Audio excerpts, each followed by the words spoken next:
so Dr. Handler, what happens when you're treating somebody for high blood pressure and you've prescribed... Okay, so Dr. Handler, what happens if you're treating somebody for high blood pressure and you've prescribed like Prinzide and you don't know that they're not taking their medicine and their elevated blood pressure continues to be elevated?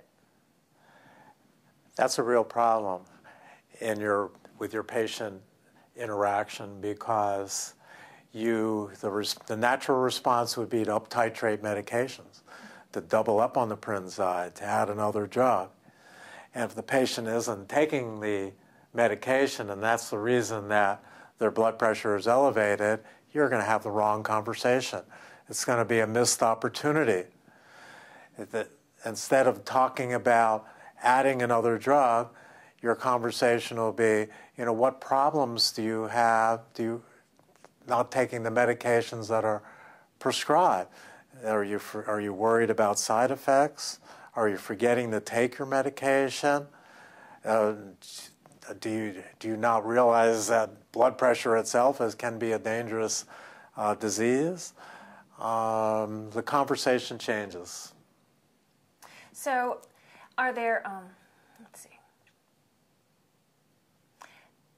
So you see a lot of patients that have resistant hypertension. If you've started somebody on Prinzide and you don't know that they're not taking their medicine, their blood pressure remains elevated, what would the normal course be?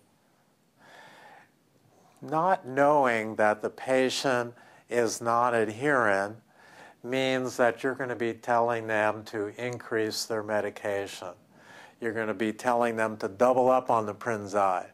You're going to be telling them to start amlodipine. You're going to be telling them possibly to go to spironolactone or to take terazosin or to accelerate their medications according to our treatment algorithm, when in fact you're not addressing the true problem.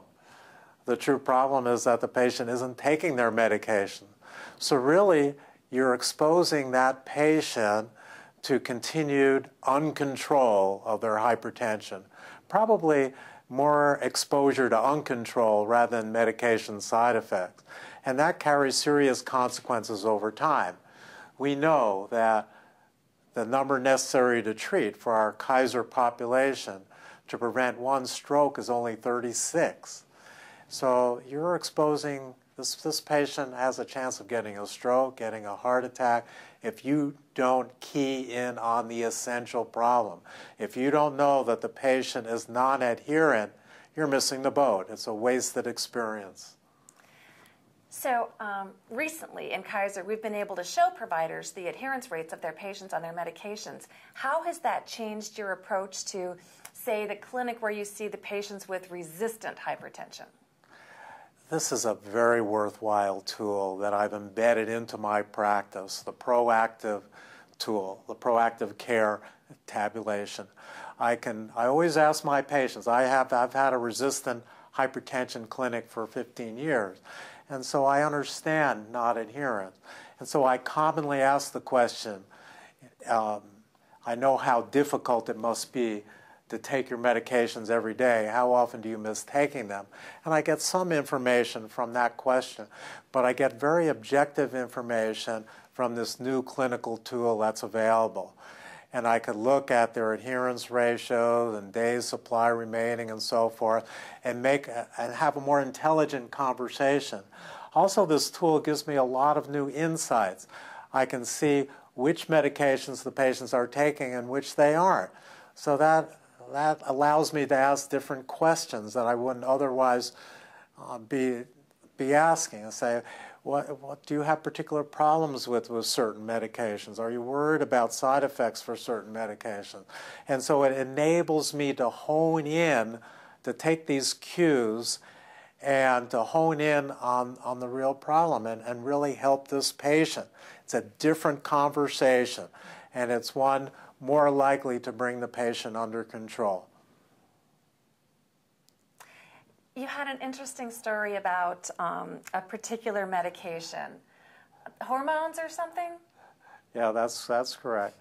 I had been interviewing a patient about blood pressure uncontrolled. Her pressures have been uncontrolled.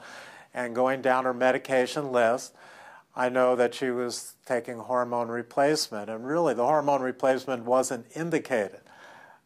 We know that hormone replacement carries certain risks, and yet when I dialed in the proactive care tab, I found that she was 100% adherent to her hormones and 50% or 40% adherent to her antihypertensive medication.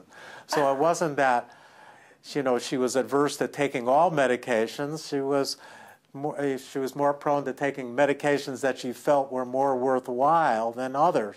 And so this enabled me to hone in on patient perceptions. You know, why is she taking some medications, not others? You know, it gave me some insight and helped me interact with this patient better. And so I think we've had a better result over time as a result of you know, this clinical tool. How's that looking? Looks good. Great.